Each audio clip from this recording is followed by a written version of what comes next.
It's taking a bit longer than usual from all the questions, but that's very good. I appreciate the questions. Anyway, all right, so I'm going to talk about the cornerstone cryptographic concepts, and then the rest of this will be next time. And this one's one more short section. So these are basic concepts of cryptography to get started. And so cryptology is the science of secure communications. Cryptography is secret writing. And cryptanalysis is trying to break into encrypted messages to see how secure they are, like penetration testing. So a cipher is an algorithm that somehow turns plain text into ciphertext. That's the point. So plain text is message you can read, and ciphertext is the scrambled message that you can't read. And the idea is nobody should be able to read the ciphertext except the authorized person who has the key. And they'll be able to decrypt it, turning back into readable plaintext. So confidentiality is the primary thing you get from encryption.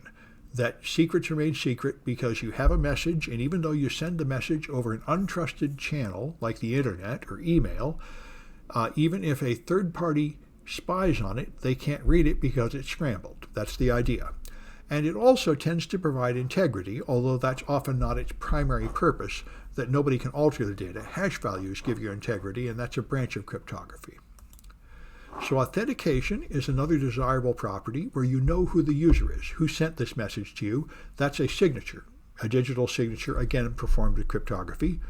And non-repudiation is meaning that you cannot deny what you did. So there is a log kept, and the log records are somehow signed and preserved so that if you want to say later that you did not do that, there is evidence that you did. That's non-repudiation, where you can't deny what you did later. Confusion is a measure. Confusion and diffusion are desirable properties of an encryption algorithm.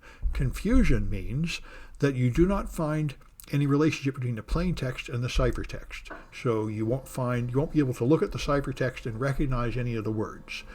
Diffusion means that every little bit of the plain text is scrambled through a lot of the characters in the ciphertext, so that you can't even see what region of it was encrypted. There's no spatial pattern across the message. Thus, confusion and diffusion are desirable properties. Now, substitution is where you substitute each letter with another letter. Those are the simple ciphers, and that provides confusion. You change the letter to another letter, so now the ciphertext looks different than the plain text. But the problem is it does not give you any diffusion, because the first letter in the plain text turns into one letter in the ciphertext. It isn't dispersed across many letters. So that's permutation, where you scramble the letters, rearrange them in a different order, and that provides diffusion. And a strong encryption will have both of these, confusion and diffusion. All right, so strong encryption is where nobody can read it without the key. There's a key, and you give the key to the authorized user, but the unauthorized users that don't have the key cannot decrypt the message. That's what you want. And to measure the quality of it, you figure out the work factor, which is how long it would take to crack on a computer system or whatever you're using. And you try to make it so that's an unreasonable amount of time, like 1,000,000 years, and then you say, this is a strong cipher. Nobody can get in unless they can spend 1,000,000 years trying to crack in. So one very common misconception in cryptography is that you will make up a system and then keep it secret, and that will make it strong, because nobody will know. In fact, there are only a few systems. They've been studied by mathematicians for centuries, and it's not true that your secret system is going to be something nobody would think of. In fact, they all boil down to a few simple mathematical operations. So this has turned out to be a huge failure. So what is much better is to have known systems, public systems, that you know is strong, like AES and RSA.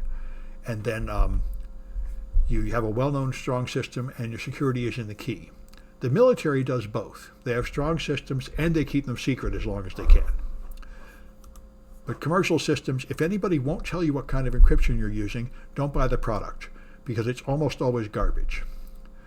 They should tell you, and it should be one of the standard trusted systems like AES, and then you know it's pretty secure. So monoalphabetic ciphers replace one letter to another letter, so every A turns into a B or something. Yeah, security through obscurity, right. That's where there is, that's like hiding a key under the mat. You have a secret, but there's nothing really protecting the secret. It could be found. Anyway, this can be broken by frequency analysis, because if you take a few paragraphs of English, the letters are not all equally represented. E is far more likely than any other letter, so you just count whatever letter in the ciphertext is most common, and that's probably E. So that frequency analysis can easily crack monoalphabetic ciphers. Polyalphabetic ciphers use a pattern, so different letters use a different substitution, so not all the E's in the original message change to the same other letter, and that resists frequency analysis. Modular math is where you have numbers on a ring, and we're all familiar with a clock face, although in mathematics you normally start at 0 instead of 1. But anyway, there's a total of 12 numbers, and if you add another 1 to 12, you just get back to 1. And if you add 3 to 10, you end up at 1, and so on. So the numbers never vary from what's on the ring. The numbers are on a ring, and you just go around and around the ring. This is what's used in all forms of cryptography, because you have a limited set of characters, like just letters or just bytes that go from 0 to 255, and when you encrypt it, you still want to have a byte between 0 and 255. You don't want it getting bigger and bigger as you encrypt it. So you do everything on a ring. It's all code. You can write, modern codes can be in any language because you actually encrypt the bytes, byte by byte. So it could be an MP3 or Japanese or machine code. It could be anything in binary, and you encrypt it. So it doesn't matter what language it's in a modern system. The early systems were tied to things like English, but all modern computer systems work on bytes, so they can, any kind of digital data can be encrypted. All right, exclusive OR is another simple transformation that does one bit at a time. So if you have data and a key, if the data is 0 and the key is 0, the answer is 0. If the data is 1 and the key is 1, the answer is 0. But if the two bits are different, the answer is 1. That's exclusive OR. If the data and the key are the same, the answer is 0. If they're different, the answer is 1. So now you can have plain text like this. This is a capital letter A in binary, because this is 1, 2, 4, 8, 16, 32. 64 plus 1 is 65. So this is a capital A. Here's the key. And so when wherever you see a 1 in the key, you flip that bit. So this one you flip, this one you flip, that one you flip. So here's the result. And so that is XOR encryption. And you can take any byte and XOR it with this key, and it will turn into a different byte. All right, if you do it twice, you can take attack at dawn and take this key, apple, apple, apple, and it will XOR it and turn it into this garbage, dollars, dollars, PI, P18, and all this junk. If you take that garbage and XOR it again with the same key, it comes back. If you do it XOR twice, it undoes itself, because another way to look at XOR is every place there's a 1 in the key, you flip the bit. So if you do it again, you flip those bits back. So XOR encryption is the same as decryption. A very simple operation. All right, and real cryptographic systems like AES are just a mixture of these things. Substitution, permutation, and XOR. You just mix them in a combination, and that's what you use. All right, so different kinds of encryption. You might encrypt data at rest. Is this used because it's cheap to implement hardware-wise? Yes, absolutely. Modern encryption systems are carefully designed to be really fast in hardware. That's a major consideration in designing them. So they use these operations that go really fast on modern computers. A very good point. So data at rest is when the power is off and you've stored the data on like a hard drive. Then you don't want people finding it. That's encrypting data at rest. Data in motion is data that is moving from one place to another, like being sent up to the internet. That then you encrypt it with a protocol like HTTPS that encrypts it while it's moving, or use a VPN. That's what they do. And end-to-end encryption is the kind you normally want, where there's a key at my end and a key at the other end, but anybody in the middle won't have the key, so they can't read the data. That's what VPNs provide. You have a key on your machine and there's a key at the VPN per server and nobody in between has it. Data in use is the modern technique where you actually want to scramble the data while it's being in the processor. That's the new thing people talk about. I'm not sure that's in this textbook because that's really new, but people are trying to do that. That is turning out to be almost impossible. I've heard companies advertise it. That has to do something called homomorphic encryption, and we cover it in detail in the cryptography class. The problem with homomorphic encryption is that it's extremely slow, like 1,000 times slower than unencrypted processing. So encrypting data in use is a very new technology and right now extremely impractical and only used in very exceptional circumstances.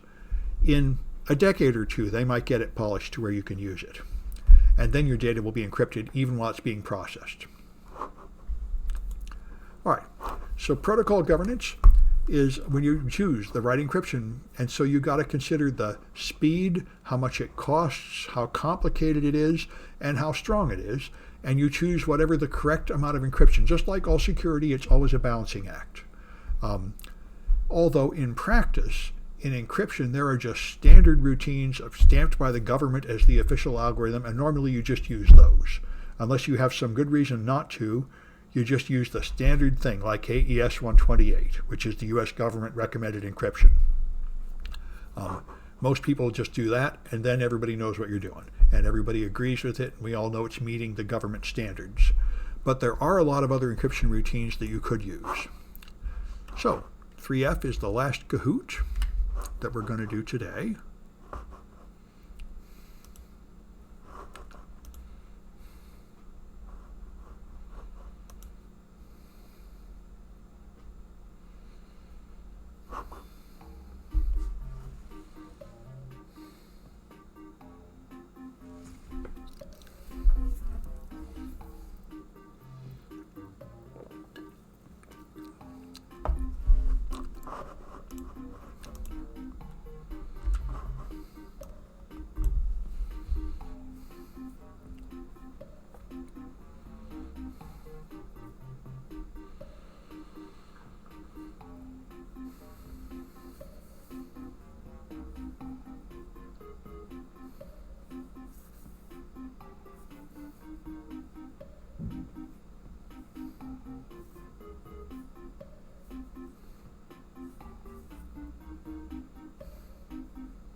All right, I think maybe we've got everybody that's coming.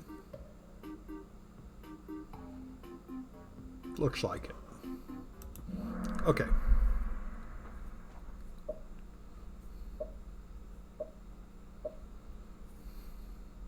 All right, so a photo shows Jeff at a meeting, so he can't deny it. What's that?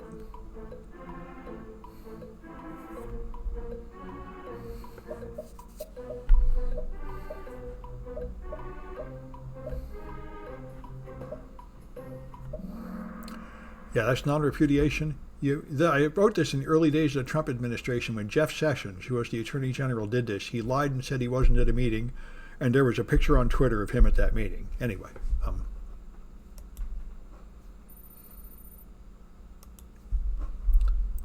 All right, Caesar moves each letter 3 steps in the alphabet.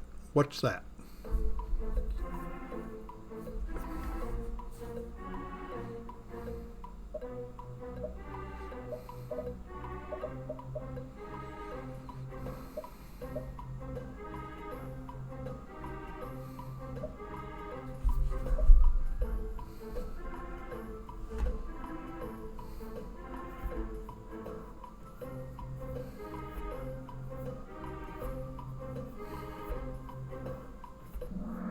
That was substitution. This was military-grade encryption 2,000 years ago, when most people couldn't even read at all. Just a little bit of scrambling was enough to make things really hidden. Not anymore, of course, but at the time, that was military-grade encryption, and that points out something also. Whatever you use, a few years later it's out of date, and you have to use the next thing. The standards keep changing. Anyway.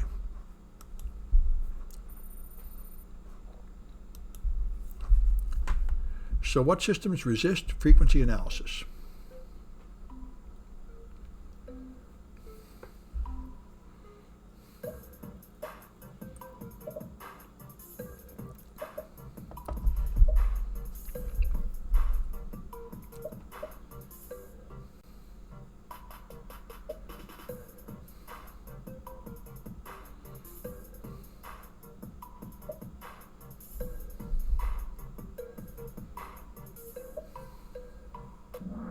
Okay, that is polyalphabetic systems. All right.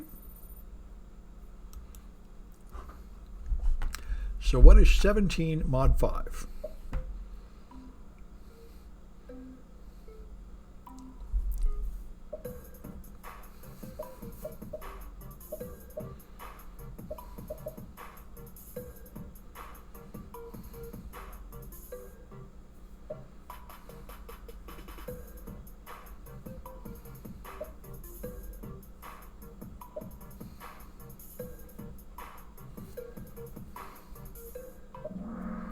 All right, a lot of you got it. I was thinking, by the way, this is kind of unfair. I was thinking of removing it. They're not going to ask you on the CISSP exam to do any actual math like that. That's too far from management. But anyway, you divide by 5 and take the remainder, so it's 2. I have a couple of these, which maybe, a little bit. That's why someone wanted more questions from me, and I said, what you really want is a sample test for the CISSP, because their questions are different. Anyway, all right. And here's the XOR one. What's 3 XOR 4? And those are not ASCII numbers. Those are just normal numbers, integers.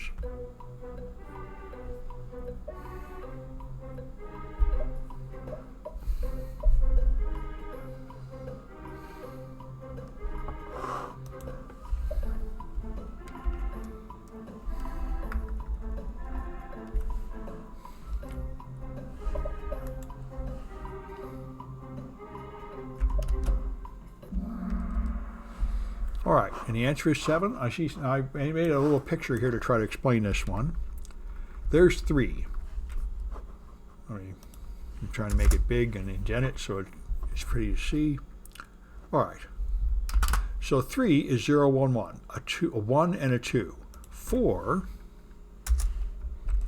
is 1, 0, 0. So when you do the XOR, 0 and 1 is 1. 1 and 0 is 1, and 1 and 0 is 1. And that's 7. There. So that's how it works. 3 XOR 4 is 7. Anyway, like I say, it's kind of unfair. You're not going to see that kind of question on the CISSP exam, but that is how the XOR works. Anyway, so that's it for that one. And shrink this down so I can see things again. All right, I'm going to stop the recording.